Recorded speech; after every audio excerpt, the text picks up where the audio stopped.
At the family meeting, my husband announced, "We've all decided what's best for you," without asking me. Everyone nodded.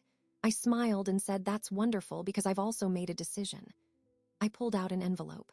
When my husband opened it, his face went white and his mother gasped. "Subscribe to the channel, leave your like and comment from which part of the world you are watching. Get comfortable and relax. Let's begin. We've all decided what's best for you." David's words hung in the air of our dining room. He said them with a finality that was meant to be kind. He sat at the head of the table. His mother, Elinor, sat to his right, her hands folded neatly on the polished wood.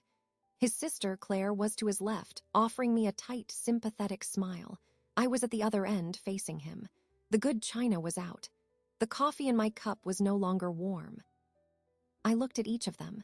David's expression was one of relieved concern, as if he had just removed a heavy burden from my shoulders. Elinor's gaze was steady and approving. Claire's eyes darted away from mine. The overhead light reflected sharply off the silver creamer. "I see," I said. My voice was calm. It did not sound like my own. Inside, a cold silence had descended, mooting the initial shock. David leaned forward, encouraged by my apparent placidity. "It wasn't an easy decision, Val, but after Mom's scare last year and with your quiet spells, we've been worried. We all have." Quiet spells. He meant the afternoons I spent in my home office, writing. He meant my preference for reading over attending another of his company mixers. He meant my contentment with silence, which he had always interpreted as something lacking. Elinor cleared her throat. "We only want your well-being, Valerie. You've been under a strain, managing this large house, your little projects. It's too much. You need to simplify, to rest." "Rest," I repeated. The word was flat. "Yes," David said, gaining confidence. "So, we've arranged it. We're going to sell the lake house." I did not move. The lake house was not just a property. My father had built it with his own hands. He left it to me when he died. It was the one thing in my life that was entirely, legally, mine. David's name was not on the deed. We had spent every summer there for 20 years. "The proceeds," David continued, "will go into a managed account. It will provide a nice, steady income for you, and it removes the maintenance burden. You won't have to worry about a thing." "And where will I rest?" I asked. My tone was politely curious. Claire spoke up, her voice bright. "Here, of course. In your beautiful home, you can finally relax, maybe take up a gentle hobby, gardening." They had discussed my life as if it were a problem to be solved.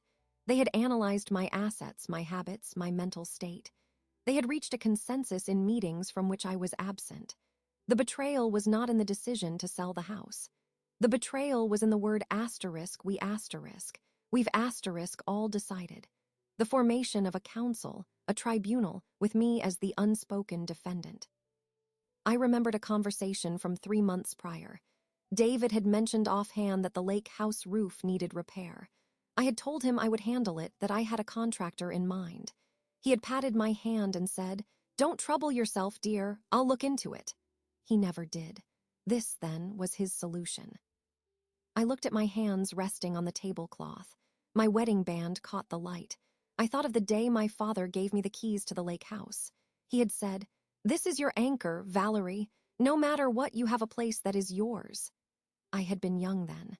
I believed marriage was a partnership. I had not understood that partnership could slowly become guardianship.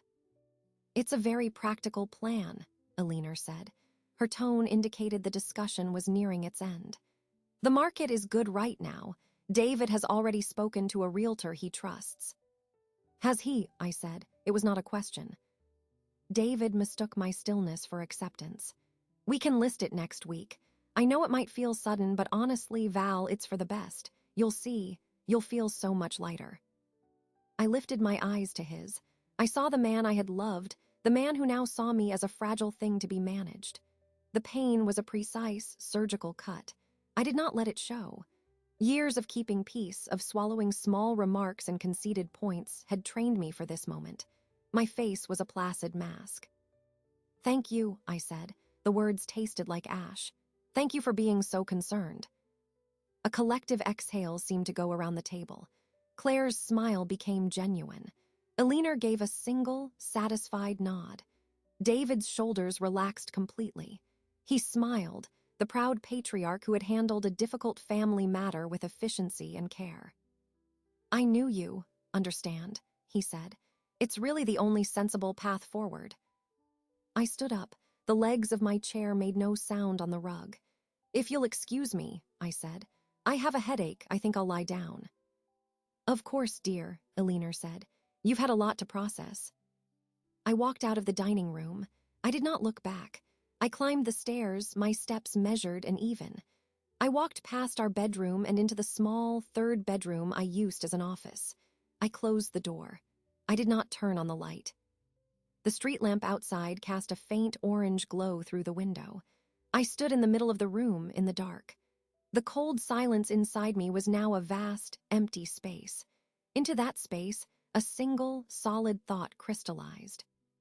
They had decided what was best for me. They had not asked. They had not considered my voice necessary. Very well. I would not argue. I would not cry. I would not exhibit the emotion they expected. I would give them exactly what they wanted, a calm, agreeable Valerie.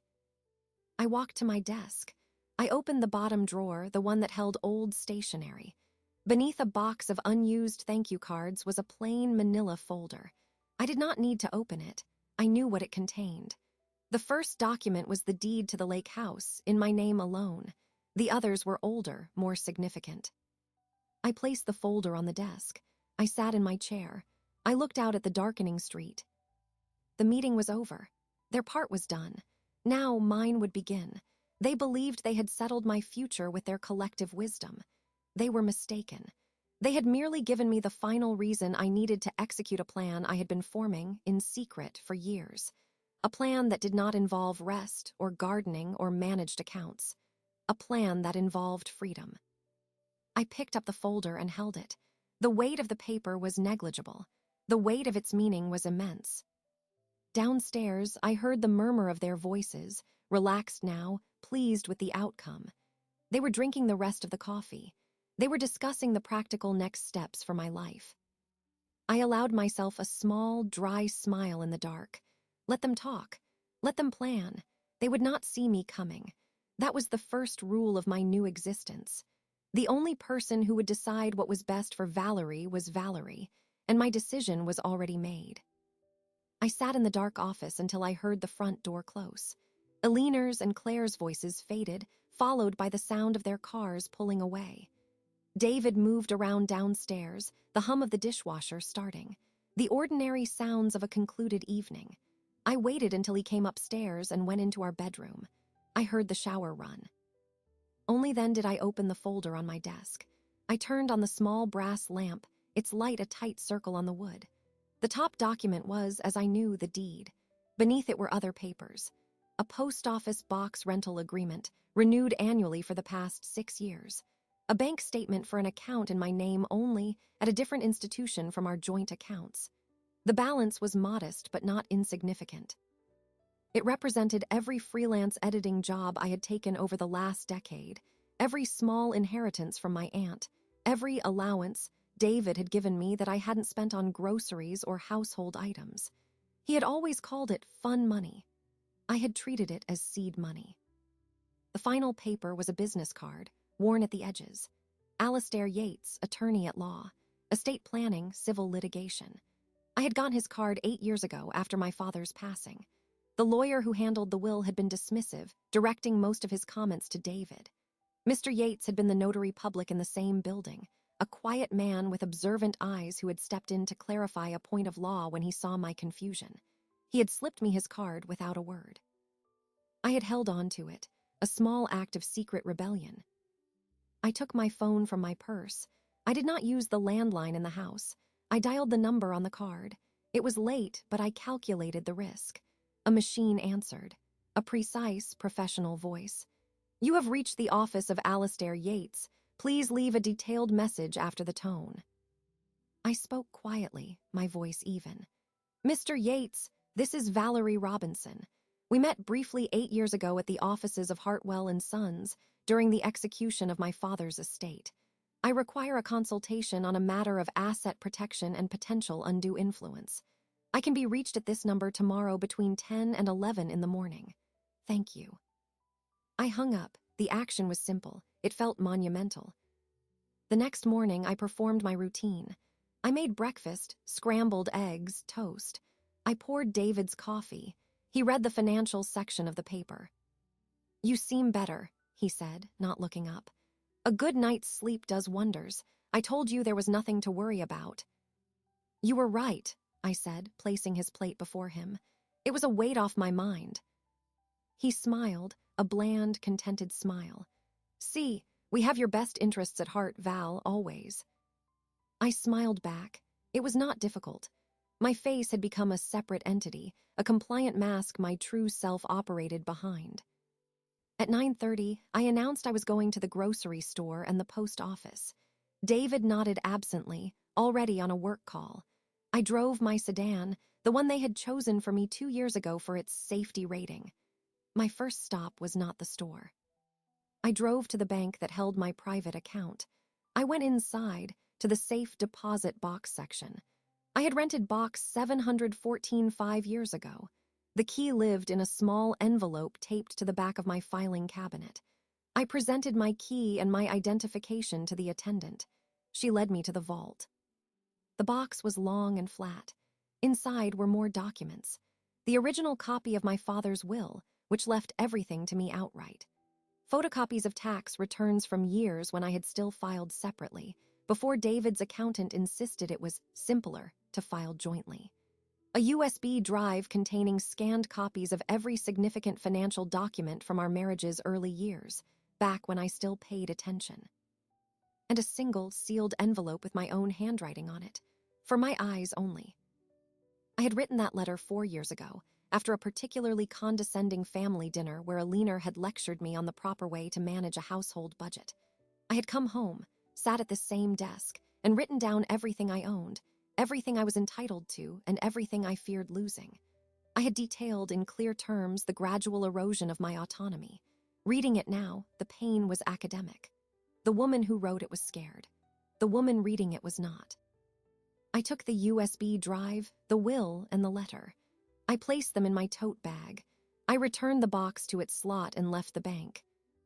My phone rang at 10:15 as I sat in the grocery store parking lot. A blocked number. "Mrs. Robinson, Alastair Yates returning your call." His voice was exactly as I remembered, measured, devoid of unnecessary warmth. "Thank you for calling back, Mr. Yates.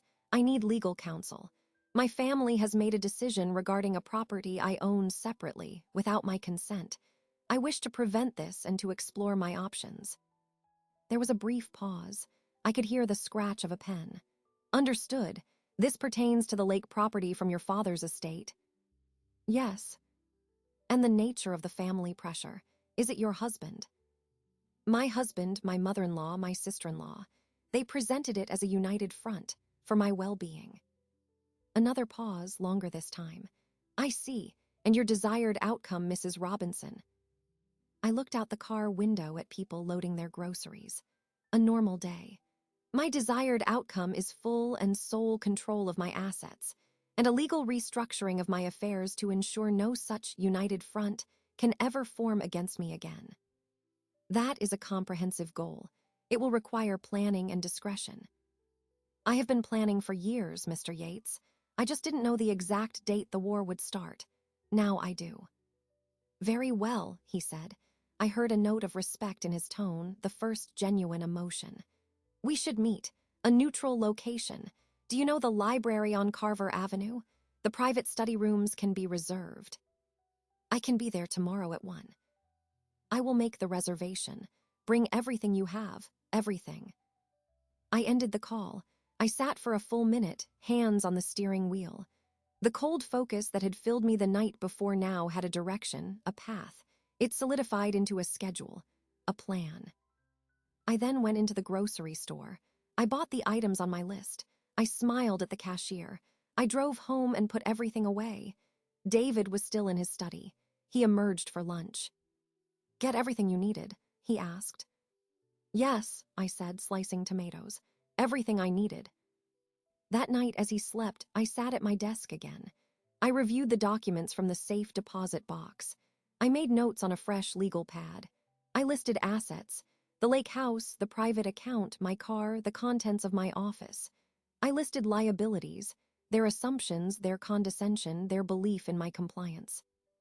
The first stone had been placed. Not thrown, but placed. The foundation of my response was being laid, stone by deliberate stone, in the quiet dark while they slept. The calm before was not a period of inaction.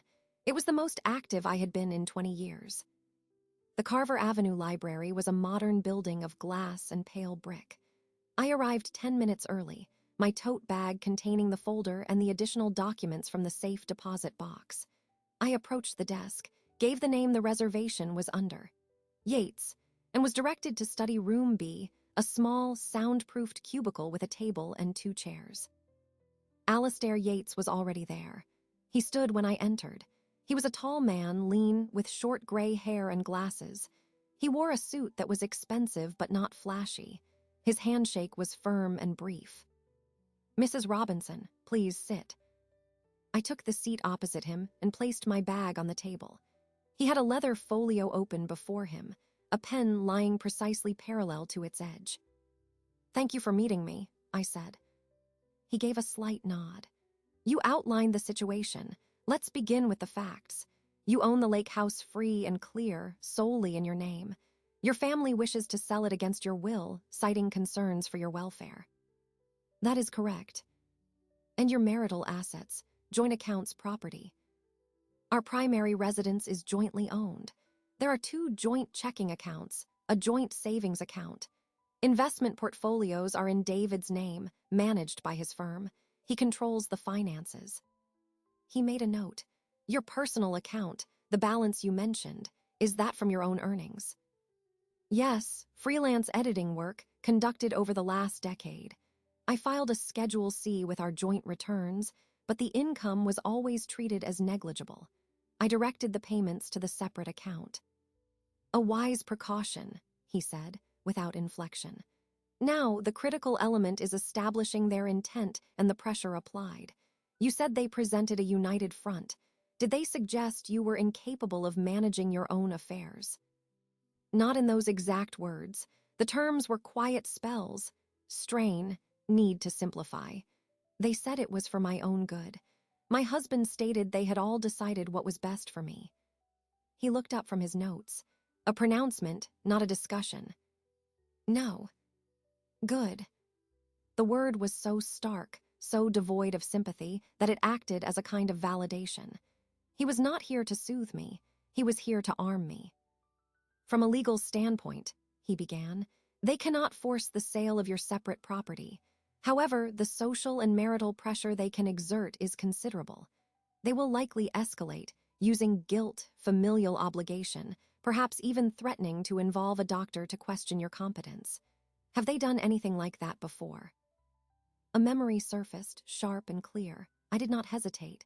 4 years ago, I wanted to use some money from my personal account to take a writing course, a weekend workshop.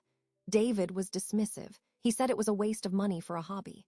Alina happened to be visiting. She said I seemed tired and scattered, and that perhaps I should conserve my energy instead of taking on new distractions. They talked me out of it. I canceled my registration. Mr. Yates wrote this down. An early precedent, a testing of boundaries. They succeeded, so they continued. He looked at me. "You are not tired and scattered now, are you, Mrs. Robinson?" "No, Mr. Yates, I am not." "Excellent. Then here is what we do. First, we lock the asset. Today, we will draft and notarize a codicil to your will. You do have a will. A simple one, leaving everything to David. It was drawn up years ago. We will change that. We will also draft a durable power of attorney for financial matters, appointing someone other than your husband. Do you have a trusted person?" I thought for a moment. "My cousin, Marion, she lives in Ohio. We are not close, but she is fair-minded. She would follow my instructions." "We will contact her. Next, we create a revocable living trust. We transfer the title of the lake house into the trust, with you as the sole trustee and beneficiary. This creates a legal firewall. If anyone questions your mental state, the trust is managed by you as trustee, a separate legal role. It is harder to challenge. It also makes any attempt to force a sale a matter of trust law, not simple property law, more complex, more costly for them. He spoke in a steady, procedural monotone. Each step was a brick in a wall. What about the joint accounts? I asked. You will need to begin separating your financial life. Do not drain the accounts. That could be seen as hostile. But we can legally separate any future income. We establish that your freelance income is your separate property and direct it to your private account. You can also move a reasonable portion of the joint savings, representing your contribution to household management over the years, but we must document the rationale.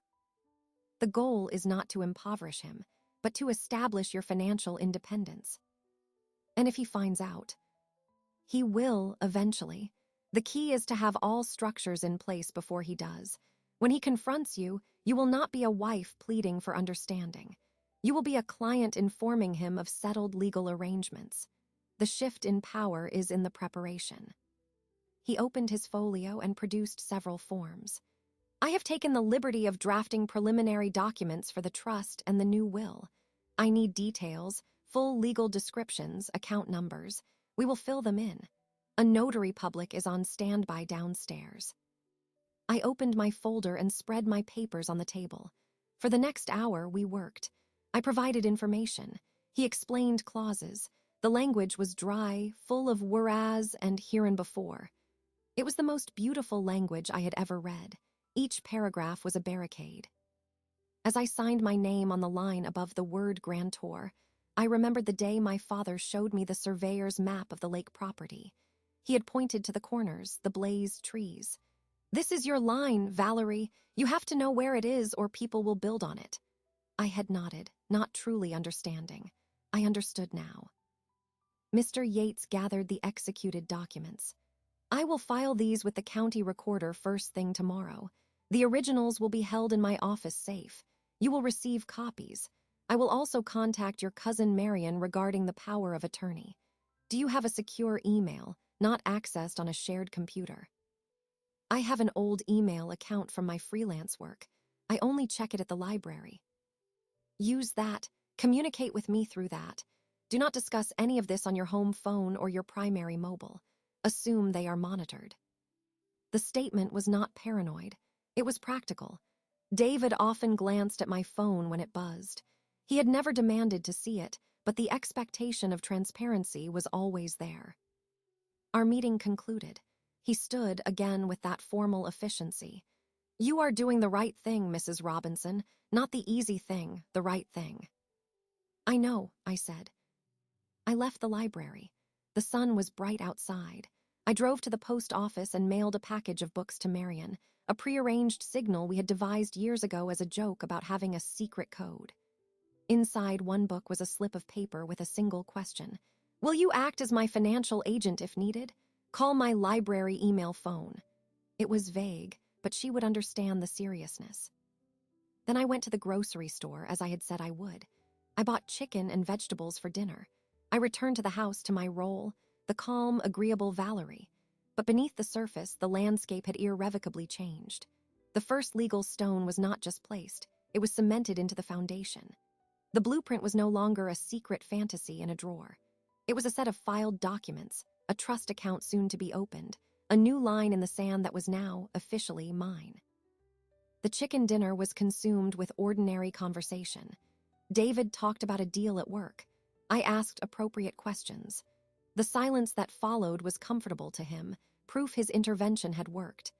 To me, it was the silence of a theater after the curtain has fallen, the audience gone home, leaving only the empty stage and the crew preparing for the next act. The next morning, I received a call from Alina. Her voice was light, probing. Valerie, dear, just checking in. How are you feeling after our talk? I'm feeling quite well, Alina. Thank you for asking. No more distress. You seemed a bit overwhelmed. Not at all. It was a relief to have things settled. I kept my tone even, agreeable. I'm so glad to hear it. David said you've been very peaceful. That's what we wanted. Sometimes the mind just needs a clear path forward, doesn't it? It does, I agreed. We spoke for a few more minutes about her garden club. I made the correct noises of interest. When I hung up, I did not slam the phone down. I placed it gently in its cradle. The performance was everything. Later that week, David mentioned the lake house again. We were in the living room after dinner. I spoke to Bill Garrett, the realtor, he said, scrolling through his tablet. He thinks we can list it at $450. Maybe get a bidding war. The market is hot up there. That sounds promising, I said, looking up from my book. He can come by next Tuesday to take a look, get some photos. You'll be here, of course, to let him in. Of course, I said, Tuesday. He smiled, a manager pleased with a compliant employee. Good. I knew you'd come around. It's really the best thing for everyone. He returned to his tablet. I returned to my book, but I did not see the words. I saw the filed trust documents, the title now held by the Valerie Robinson Living Trust. Bill Garrett could take all the photos he wanted. He would be taking pictures of a property he could not sell. The following day, I had my standing appointment at the library. I told David I was returning books and picking up new ones. He nodded without looking up. At the library, I did not go to the fiction section. I went to the computer bank, logged into my secure email account. There was a message from Alistair Yates. Documents recorded and filed. Trust is active. Cousin Marion has agreed via signed affidavit. Documents enclosed. Next step, financial separation. Recommend you initiate a transfer of $25,000 from joint savings to your private account, citing historical contribution to household management. Document the transfer with a memo to yourself. Proceed only if you are comfortable. There was a second email from Marion herself. Val got your book, called the number, spoke to your lawyer, I'm in, whatever you need, be careful. Tim. I typed a reply to Mr. Yates. Will initiate transfer tomorrow. Please forward all future correspondence to my P.O. box. I logged out, cleared the browser history, and then went to the circulation desk. I checked out 2 large, unobjectionable novels, proof of my errand. That evening, Claire came over for coffee. She and David sat in the sunroom. I was in the kitchen, loading the dishwasher. The pass-through window was open. I could hear them clearly. She's been so much better, David, Claire said, her voice low but carrying. So calm. Mom said she sounded great on the phone. I know, David replied. It's like a weight has been lifted. She was carrying all that worry about the place, and she just didn't know how to let it go. We had to do it for her. It was brave of you to make the hard decision. Someone had to. She's not. She's not a decisive person, Claire. She gets paralyzed by choices. This way, it's done. She can relax. Focus on her garden, her reading, the simple things she enjoys. I placed a coffee mug on the top rack. The ceramic made a soft click against the wire. I did not pause. I continued loading, my movements rhythmic and quiet. Their words were not a surprise. They were a confirmation, a useful data point. They had a fixed narrative. Valerie, the indecisive worrier, saved from herself by their clear-eyed benevolence. My continued calmness reinforced it. They saw only the surface. The hypocrisy was in the assumption that my peace was a product of their control, not my own secret defiance. They mistook my silence for surrender. It was the oldest, most fundamental error. After Claire left, David came into the kitchen. He put his hand on my shoulder. You okay in here? I'm fine, I said, closing the dishwasher. Good. Claire was just saying how well you're doing. I heard. He squeezed my shoulder, a patronizing gesture. See, we knew best. I turned and gave him the smile he expected, the serene, grateful smile. Yes, I said, you did.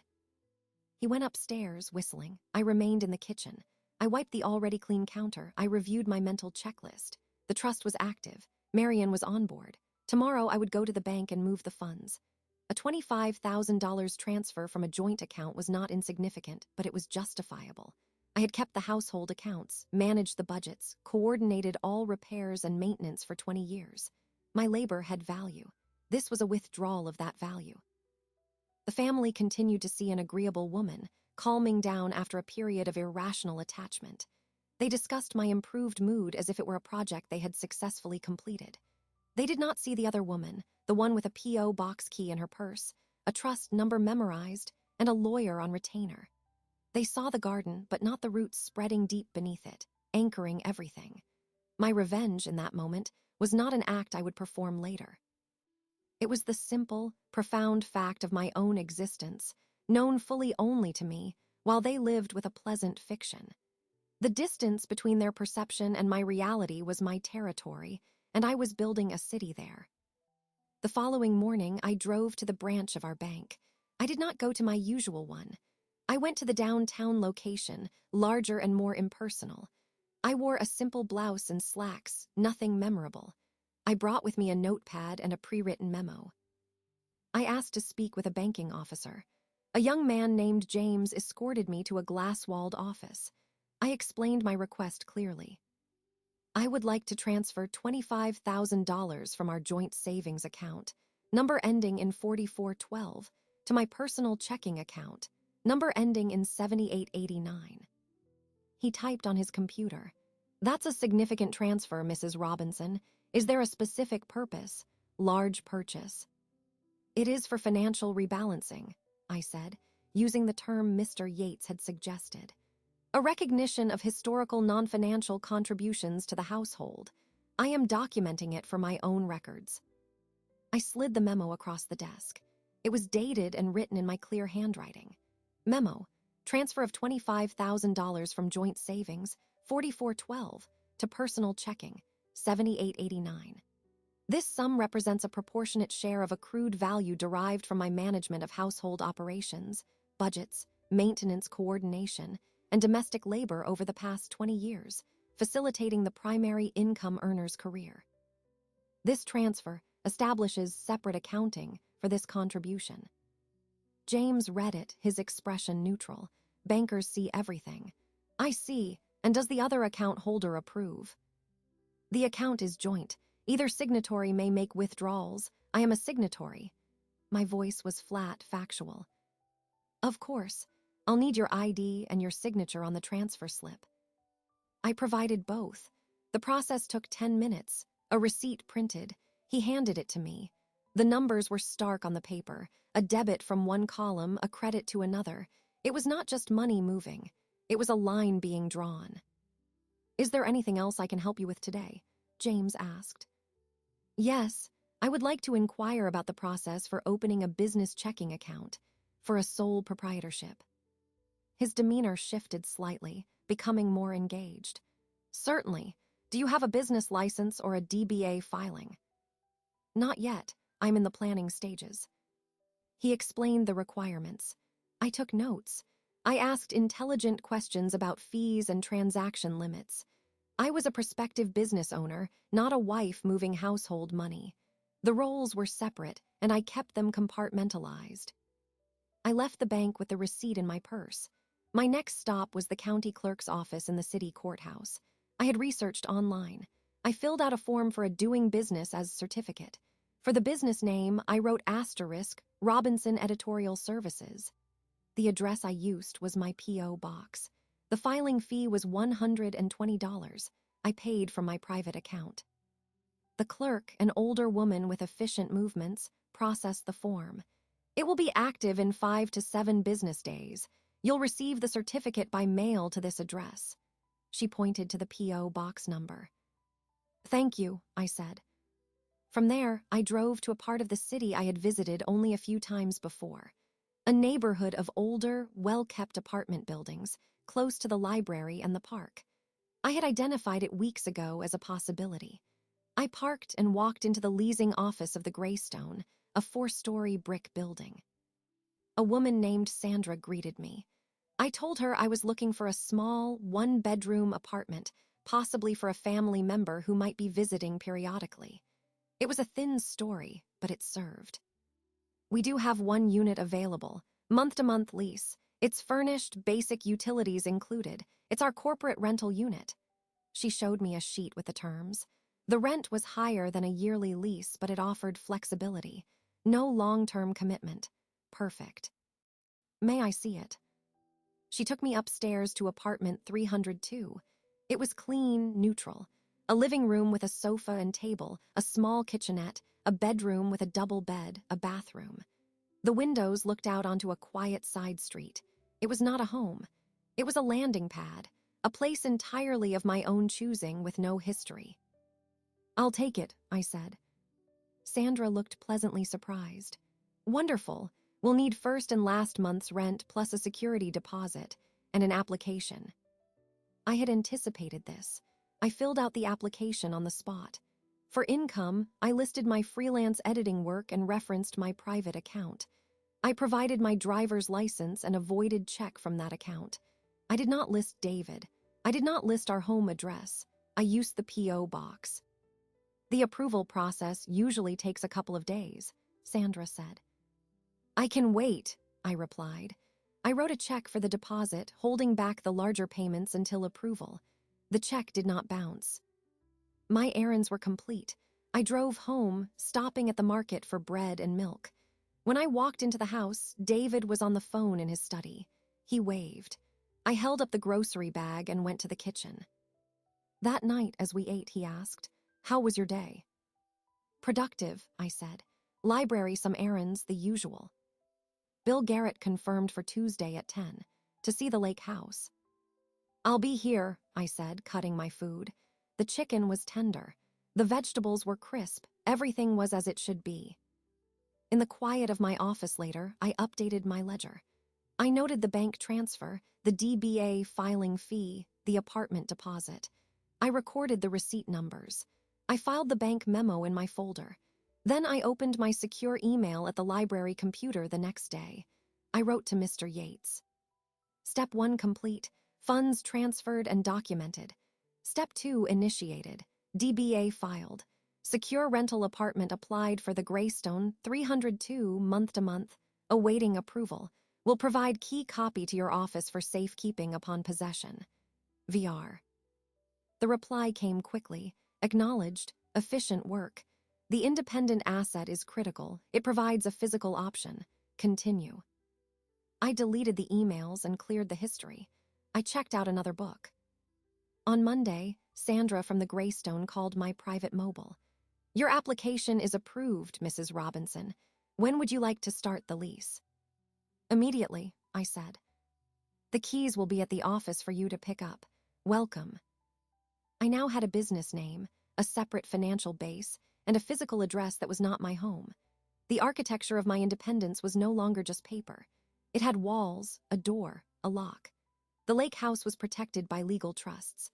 My daily life was protected by a performance. And my future had just acquired a spare room in a quiet building, empty and waiting, a concrete fact in a world of their assumptions. They were planning an open house for a property they could not sell. I had just closed on an exit they did not know existed. Bill Garrett arrived at 10 o'clock sharp on Tuesday.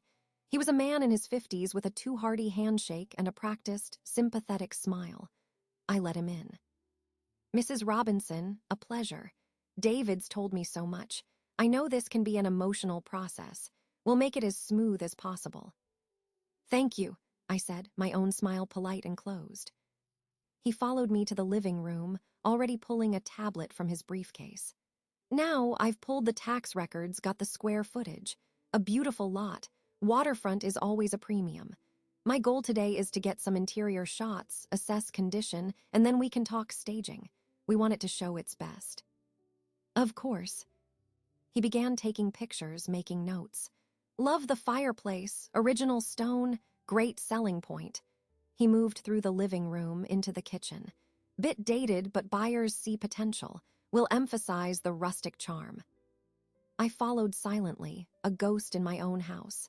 He clicked and muttered, measuring doorways, peering into closets. After 20 minutes, he turned to me. "The deed, if you don't mind. I just need to confirm the legal description for the listing. Sometimes the tax records are off by a few feet." I had anticipated this. I walked to the small desk in the corner, opened a drawer, and pulled out a single sheet of paper. I handed it to him. It was a copy of the recorded title transfer into the Valerie Robinson Living Trust. He glanced at it, his eyes scanning for the parcel number. Then he stopped, his brow furrowed. He looked at the top of the document again. This says the owner is a trust." "Yes." "The Valerie Robinson Living Trust," he read aloud slowly. He looked up at me. Is this current? It was recorded 2 weeks ago. His professional demeanor stiffened. He cleared his throat. Mrs. Robinson, I was under the impression from your husband that the property was in your name, personally. This complicates things. Does it? Well, yes. If the property is held in a trust, the trustee is the legal owner for transaction purposes. Are you the trustee? I am. He relaxed slightly. Okay, good. So you can still sign the listing agreement and the deed. We'll just need to note the trust as the seller and provide documentation. Do you have the full trust agreement? I do. And are there any other trustees or beneficiaries who would need to sign off? I am the sole trustee and the sole beneficiary. He nodded, but the doubt had entered his eyes. He was a realtor. He understood what trusts often meant. Protection, barriers. I'll need to see the full agreement before we can list, for my files and for title insurance. Standard procedure. I understand, I said. I will have my attorney send you the relevant pages. Your attorney. The phrase landed with a tangible weight. Yes, he handles the trust. Bill Garrett's smile was gone, replaced by careful neutrality. I see. Well, that's fine. Have him send it over. Once we have that, we can proceed. He finished his tour quickly. His earlier chatter evaporated. He took a few more perfunctory photos and left with a brisk, businesslike farewell. I knew the call would come within the hour. It did. David's voice on the phone was tight, confused. Val, Bill just called. What's this about a trust? The lake house is in a trust now, David. It's an estate planning tool.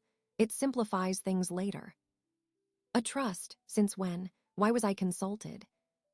You were busy with the sale, I said, my tone mild. I handled it. It doesn't change anything. I can still sell it. There was a long pause. I could hear him processing, trying to fit this new, jagged piece into his picture of a compliant wife. Bill said he needs paperwork from your lawyer. What lawyer? A lawyer who specializes in estates. I found him online. The lie was smooth. It's really very standard, David. It doesn't feel standard, he said, suspicion finally dawning, dull and slow. We need to talk about this tonight. Of course, I said. I hung up and went about my day. I watered the plants. I made soup for lunch. The calm was not feigned. The machinery was in motion, and his confusion was a predicted part of the process. That afternoon, as I was folding laundry, my phone rang again. It was Claire. Valerie, hi. I'm in a total bind. Can you help? What's wrong? It's the charity luncheon for the hospital auxiliary. I'm coordinating the seating chart, and it's a nightmare. Mom said you have a great eye for this sort of thing, and you're so good with details. Could you possibly look at the list? I'm about to tear my hair out. The request was so typical, so perfectly timed.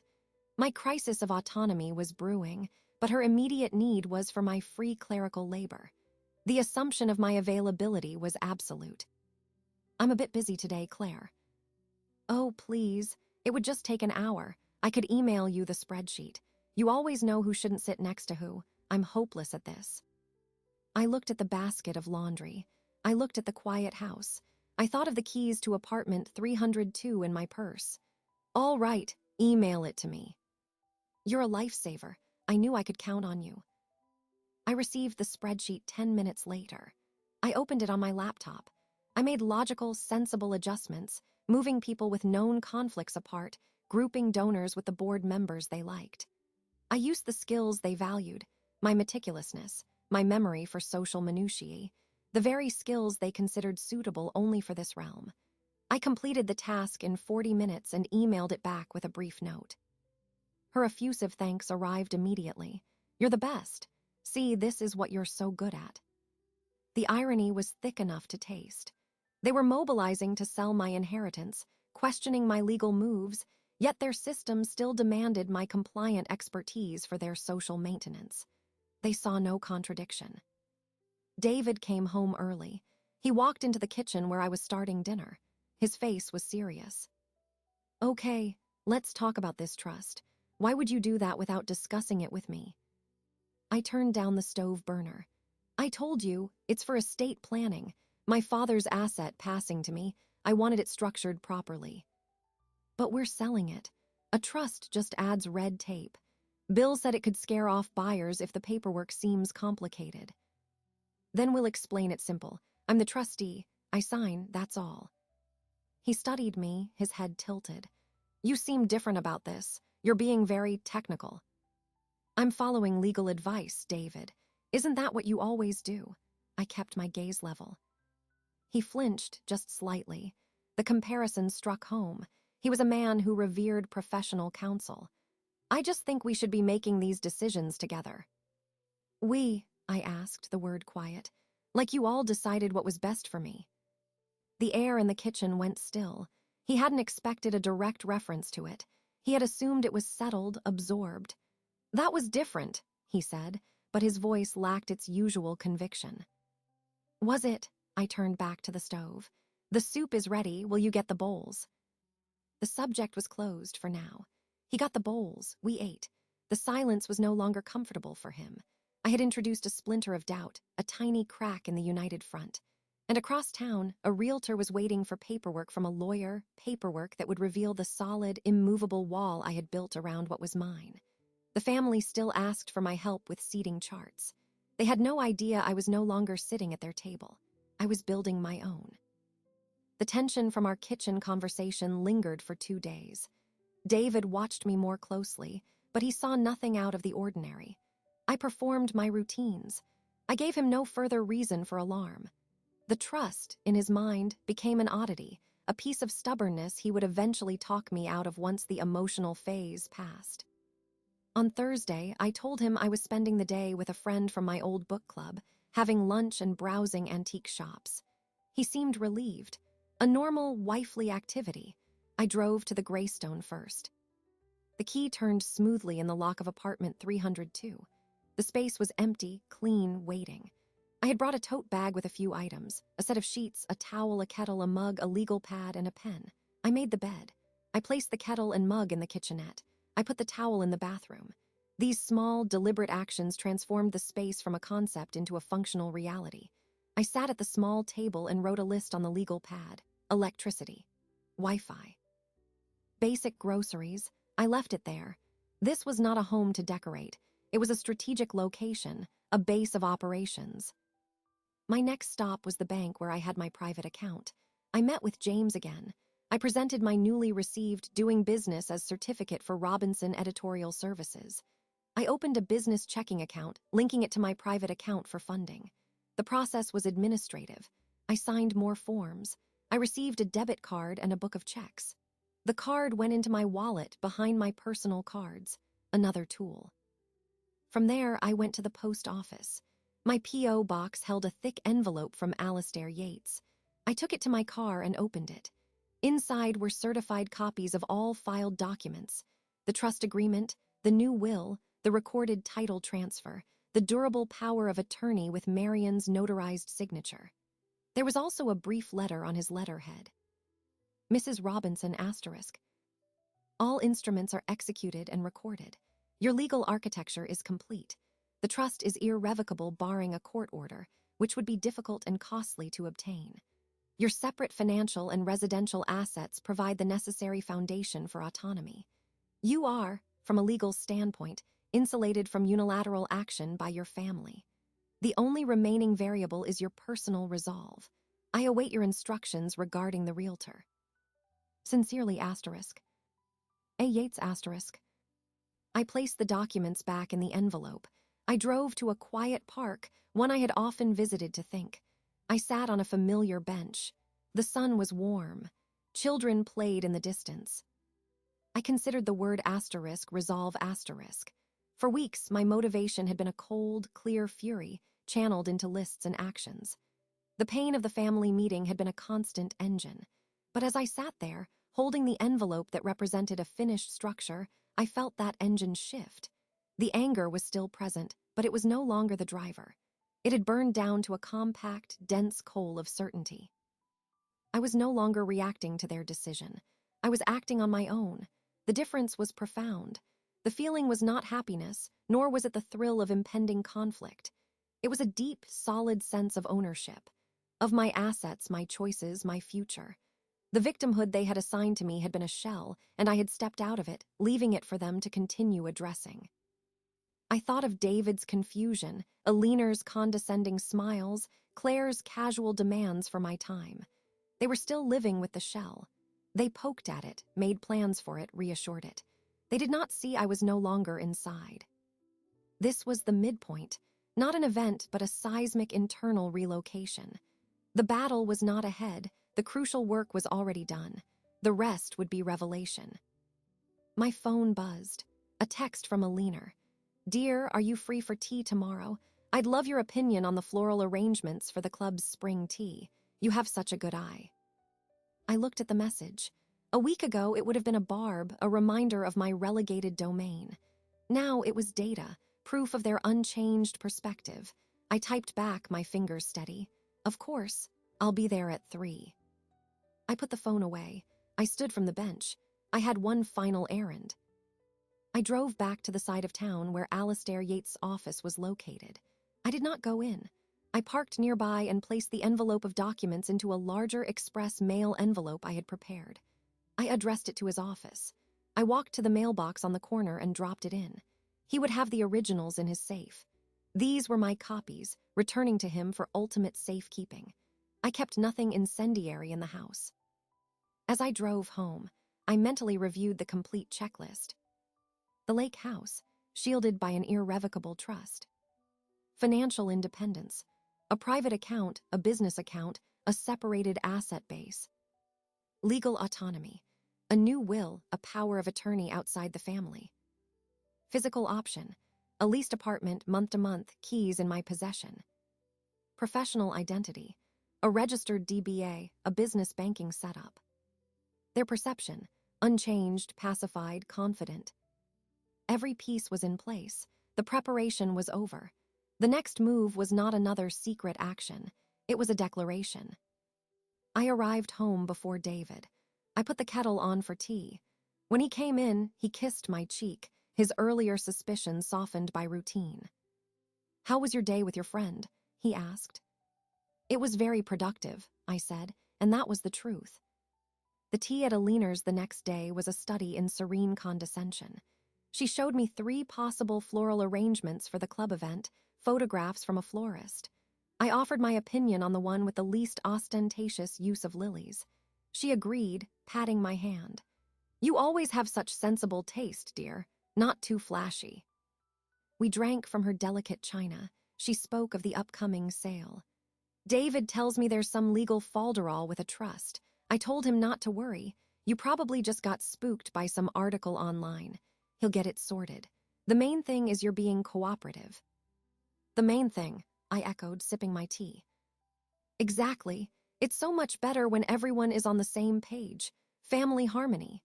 She smiled, her eyes not quite meeting mine, already moving on to the next topic, the inefficiency of the new caterer the club had hired.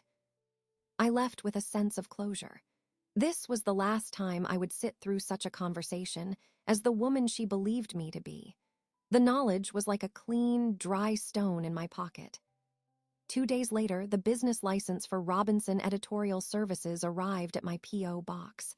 A simple sheet of paper. I slid it into a clear sleeve and into my folder. That afternoon, I drove to Mr. Yates' office.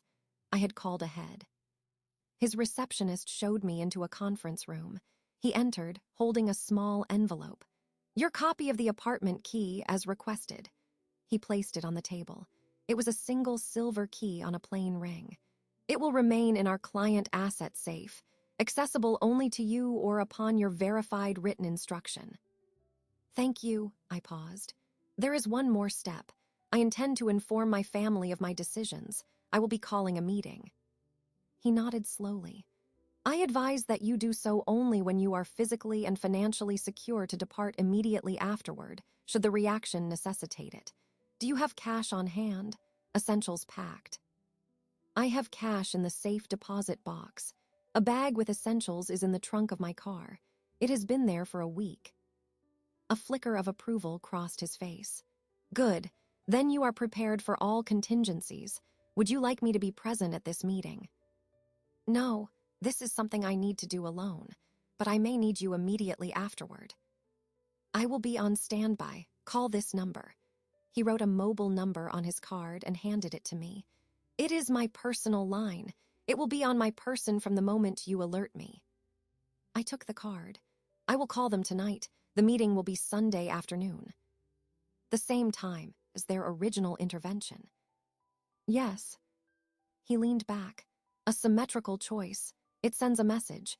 Are you certain you are ready for the aftermath? They will be angry. They will be confused. They may attempt to bargain, to guilt, to threaten. I am certain, I said. The coal of certainty inside me was hard and bright. Their anger is their problem. My freedom is mine. I left his office with the key secured in my purse, the lawyer's personal number stored in my memory. When I returned home, David was in a visibly better mood. Over dinner, he brought up the lake house with renewed vigor. Okay, I spoke to Bill again. He got the trust pages from your lawyer. He says it's unorthodox but workable. We can still list. He wants to do an open house in 2 weeks. We'll need to go up there, do a serious declutter. Maybe rent a storage pod. I was thinking next weekend we could drive up, start the process. He spoke between bites, as if planning a vacation. I cut my food. Next weekend. Yeah, make a trip of it. One last hurrah at the old place, then we box up the memories. It'll be cathartic. He smiled, believing his own narrative. I have plans next weekend, I said, my voice quiet. He stopped, his fork halfway to his mouth. Plans? What plans? A personal commitment. I can't go to the lake house. He put his fork down. The familiar, patient, exasperated expression settled on his face. Val, this is important. This is the sale. We need to get the place ready. What personal commitment could possibly be more important? It is important to me, I said, meeting his gaze. And the lake house does not need decluttering. It is fine as it is. It's not fine for selling. It's full of old furniture, your dad's fishing junk, boxes of who knows what. Buyers need to see potential, not a museum. It is not a museum. It is my home. I said the words without heat as a simple correction. He sighed, running a hand over his face. See, this is what I mean. You get attached. You're not thinking practically. This is exactly why we had to make the decision for you. You're reverting. I did not argue. I took a sip of water. I am not reverting. I am informing you of my prior commitment. I will not be at the lake house next weekend. The finality in my tone was new. It stopped him. He stared at me, truly looking at me for the first time in weeks. He saw the calm, the lack of pleading, the absence of the anxious hesitation he was used to. It unsettled him. Fine, he said, picking up his fork again, retreating to annoyance. We'll do it the weekend after, but we're on a timeline, Val. The market won't wait forever. I understand timelines, I said. After dinner, I went to my office. I closed the door. I took out my phone. I began to send text messages, one after the other, identical in their polite firmness. To David, please be in the dining room tomorrow at 3 p.m. We need to have a family meeting. I have made some decisions. To Alina, please come to the house tomorrow at 3 p.m. A family meeting is necessary. To Claire, please be at the house tomorrow at 3 p.m. A family meeting has been called. The responses came quickly. David, a meeting? About what? Is this about the lake house? Alina, tomorrow at 3. What's this regarding, dear? Is everything all right? Claire, sure, what's up? I replied to each with the same sentence. We will discuss it tomorrow at 3. I put the phone down. I listened to the house. I heard David's footsteps approach my office door. He paused outside. He did not knock. After a moment, I heard him walk away, back downstairs. The table had been turned. The meeting was no longer theirs to call, their agenda to set. The quiet, agreeable Valerie had just issued a summons. The weight of that unfamiliar action hung in the air, a vibration only I could feel. The preparation was complete. Now it was time for the presentation. The morning of the meeting was clear and quiet. I rose at my usual time. I showered, dressed in a simple navy blue dress, one I associated with business, not domesticity. I made breakfast. David came into the kitchen, already dressed, his movements tense. "What is this meeting about, Val?" he asked, pouring coffee. "We'll discuss it at 3, I said, scrambling eggs. "That's not an answer. You can't just summon everyone and not give a reason. Mom is anxious. Claire had to rearrange her day." "I gave them the same notice you all gave me," I said, transferring the eggs to a plate. 24 hours. He put his cup down with a sharp click. "That was different. This feels confrontational. Are you angry about the lake house? Is that it? Because if you've changed your mind, we can talk about it, just you and me." "We will talk about it," I said. "At 3, with everyone present." He exhaled, a frustrated sound. "You're being deliberately opaque." I placed his plate in front of him. "I am being clear about the procedure. The topic will be addressed at the appointed time." He ate in silence, watching me. I ate my own breakfast, reading the local news section of the paper. The ordinary rhythm of the morning now stretched thin over a layer of silent anticipation. After he left for the office, stating he would be back by 2:45, I began my final preparations. I went to my office. From the locked drawer, I retrieved the manila folder. It now contained several key documents: the first page of the trust agreement showing me as sole trustee, the bank receipt for the $25,000 transfer, the business license for Robinson Editorial Services, and the first page of my new will. I did not need the full documents. I needed symbols of action, proof that could be absorbed in a glance. I placed them in a clean, legal-sized envelope. I did not seal it. I went to the garage. I opened the trunk of my car. The small suitcase was there, as it had been for a week. I checked its contents: 2 changes of clothes, toiletries, my passport, the contents of my safe deposit box, the original will, the USB drive, the letter, a charger, and an envelope containing $2,000 in cash. I closed the trunk. The car was fueled. The tank was full. I returned inside. I cleaned the kitchen. I vacuumed the living room. I set the dining room table, not with the good china, but with placemats, water glasses, and a pitcher of ice water. I placed 4 chairs around the table. I did not prepare coffee or tea. This was not a social call. At 2:30, I went upstairs. I applied a minimal amount of makeup. I looked at myself in the mirror. The woman who looked back was calm, her eyes steady. The internal tremor I might have once felt had been replaced by a focused stillness. This was not a performance. It was a presentation of facts. The doorbell rang at 2:55. I answered it. Alina and Claire stood on the step. Alina wore a concerned frown. Claire looked curious, slightly irritated. "Valerie, dear, we came a bit early." "I hope that's all right," Alina said, stepping inside without waiting for an answer. "It's fine. Please come into the dining room." Claire followed, giving me a searching look. "Is everything okay? This is all very mysterious." "Everything will be clear shortly," I said, leading them to the table. "Please, sit wherever you like."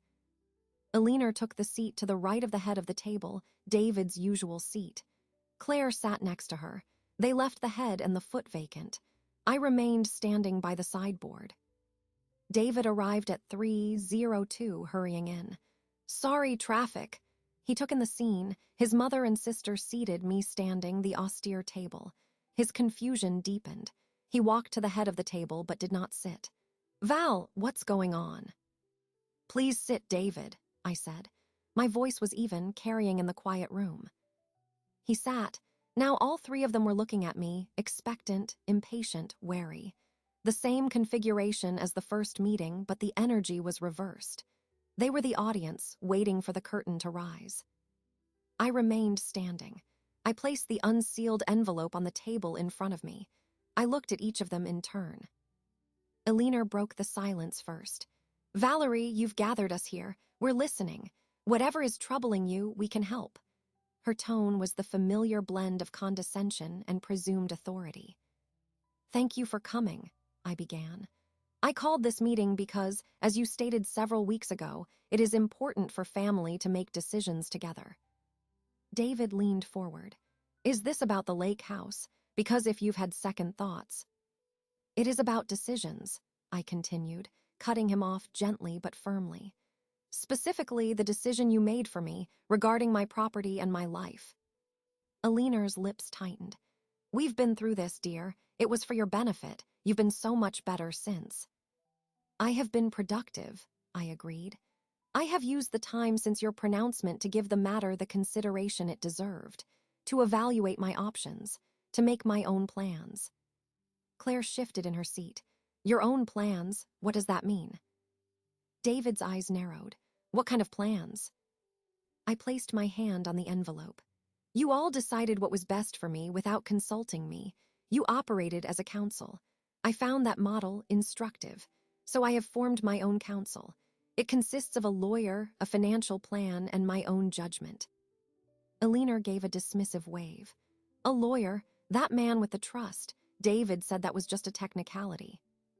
It is not a technicality, I said. My voice did not rise. It became more precise. It is a legal instrument, one of several I have executed in the last few weeks. You decided I should sell my inheritance and place the proceeds in a managed account for my simple needs. I have decided otherwise. David stood up. Val, stop this. You're talking in riddles. If you don't want to sell the house, just say it. We can discuss it. We are past discussion, David. You forfeited discussion when you spoke for me. This meeting is not a negotiation. It is a notification. The word hung in the air. Notification. It was a bureaucratic, cold word. It denied them the emotional argument they were preparing. What are you notifying us of exactly? Aliner asked, her voice growing cold to match mine. I picked up the envelope. I am notifying you of my decisions regarding the lake house, our finances, and the future structure of this family. I did not open the envelope yet. I held it, my fingers resting on the crisp paper. They stared at it, then at my face. For the first time, I saw a flicker of genuine, unfiltered apprehension in David's eyes. He was beginning to understand that the calm he had witnessed for weeks was not acquiescence. It was a deep, still pool, and he had no idea how far down it went. Claire spoke, her voice small. Valerie, you're scaring me. I looked at her. I am not trying to scare you, Claire. I am trying to be clear. You are all here because your collective decision impacted me. My decisions will impact you. That is only fair. I moved to the foot of the table. I pulled out the chair and sat down. I placed the envelope squarely on the table before me. The three of them were now arrayed across from me, a tribunal facing its former subject. Now, I said, my hands folded on the table, we will begin. I opened the envelope. I did not remove the documents all at once. I took out the top page and slid it across the table toward David. It was the first page of the trust agreement, with the title and my name as trustee clearly visible. The lake house is no longer simply in my name. It is held in the Valerie Robinson Living Trust. I am the sole trustee and beneficiary. The trust is irrevocable. It cannot be sold without my express action as trustee. I will not be taking that action. David picked up the paper. His eyes scanned it. His face lost some of its color. An irrevocable trust? When did you how? I established it after our last meeting. When you all decided what was best for me, I decided what was best for my property. Aliner made a sound, a sharp intake of breath. This is nonsense, a legal trick. David, she can't do this. She has done it, I said. I placed the second document next to the first. It was the bank receipt for the $25,000 transfer.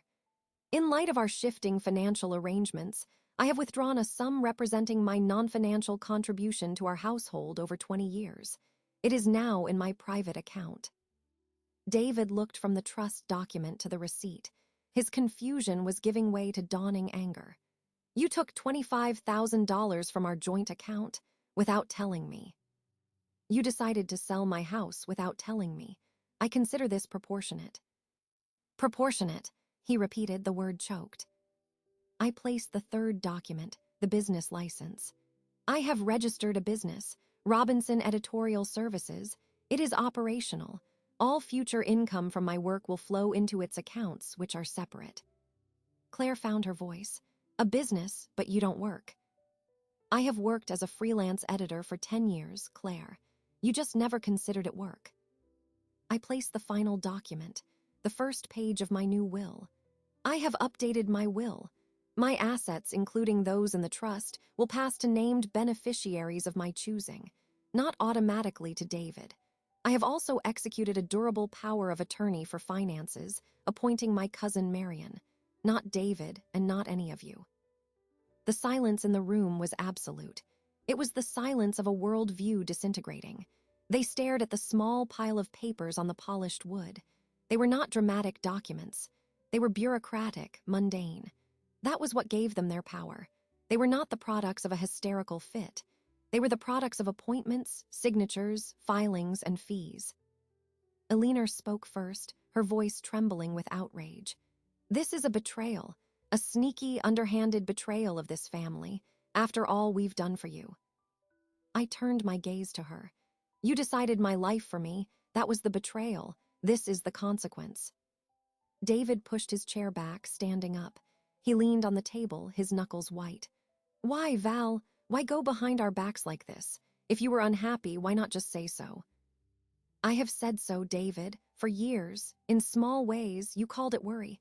You called it needing simplicity. You pathologized my desire for autonomy. Talking was no longer an option. You made sure of that when you convened your council, so I built my own. He flinched. We were trying to help you. You were trying to control me. There is a difference. You confuse the two. I no longer do. Claire looked near tears. What does this mean? Are you leaving? I considered the question. I am establishing a separate life. Whether that means physically leaving this house immediately is to be determined. But I am undeniably leaving the role you assigned me, the role of the agreeable problem. That woman is gone. Elinor stood, her chair scraping loudly. You are ungrateful. After everything David has provided, this home, this life. This life, I repeated slowly. A life where my inheritance is sold to fund my own patronizingly managed allowance. A life where my work is a hobby. A life where my consent is an afterthought. You are right. I am ungrateful for that life. I choose a different one. I gathered the documents back into the envelope. The action was final. The presentation was over. David was still standing, but the anger had drained from his posture, replaced by a stunned vacancy. I don't know who you are, he said quietly. You never did, I replied. That was the core of the problem. You loved an idea of me. The idea was convenient. It was quiet. It agreed with you. The reality of me is what you see now, a woman who makes her own decisions. I stood up. I held the envelope. The lake house is not for sale. My finances are now separate. I have a business and a legal structure that protects my interests. These are my decisions. You may accept them or you may not. That is your decision, but they are not negotiable. I walked to the doorway. I turned back. They were frozen in place, a tableau of shock, David pale and lost, Elinor rigid with fury, Claire simply bewildered. The meeting is adjourned, I said. I left the dining room. I walked upstairs to my office. I collected my purse and the folder that held my copies. I did not take anything else from the house. I walked back downstairs, past the silent dining room, and out the front door. The afternoon sun was warm. I got into my car. I placed the envelope on the passenger seat. I started the engine. I did not look back at the house. I drove to the Greystone. I parked in the visitor space. I took my suitcase from the trunk. I entered the building, took the elevator to the 3rd floor, and unlocked the door to apartment 302. The space was quiet, empty, and mine. I set my suitcase down. I filled the kettle and turned it on. While I waited for it to boil, I stood at the window, looking out at the quiet street. There was no triumph, only a vast, quiet space of possibility. The revenge was not in the confrontation. It was in the walking away. It was in the unassailable facts of a trust, a bank account, a business license, a lease. It was in the reclaiming of my own name. The kettle whistled. I made a cup of tea. I sat at the small table. I took out my phone. I sent a single text to the number Alistair Yates had given me. It is done. All is well. Thank you. The response came moments later. Acknowledged. Office is at your disposal for next steps. I put the phone down.